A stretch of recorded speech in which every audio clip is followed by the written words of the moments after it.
আসসালামু আলাইকুম। সবাই কেমন আছেন? আশা করি ভালো আছেন। আপনারা তো ঈসা নবীর মার নাম শুনেছেন। এটা হলো সেই ঈসা নবীর মার বাড়ি, বিবি মনিরুল। দেখেন, আগে এখানে যাওয়া যেত, খুব সুন্দর একটা জায়গা, ভিতরে বাজার ঘাট সব আছে। কিন্তু বর্তমান সিকিউরিটি গার্ড আছে, তাই এখানে যাইতে দেয় না বর্তমান। দেখেন, খুব সুন্দর জায়গা, পরিবেশ। এই পাশে আছে সাগর, দেখেন কত সুন্দর। আর এই পাশে আছে আপনার মনে করেন যে পাহাড়, দেখেন কত সুন্দর পাহাড়।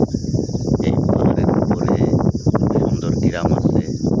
এই পাহাড়ের ওই যে দেখেন রাস্তা, এই রাস্তা দিয়ে গাড়ি উঠে, খুব সুন্দর জায়গা। আপনাদের এমন সুন্দর একটা জিনিস দেখানোর জন্য আমি নিজে খুব খুশি হয়েছি, আনন্দ হয়েছি। খুব সুন্দর একটা জায়গা দেওয়ার জন্য। তো সবাই ভালো থাকবেন। আল্লাহ হাফেজ।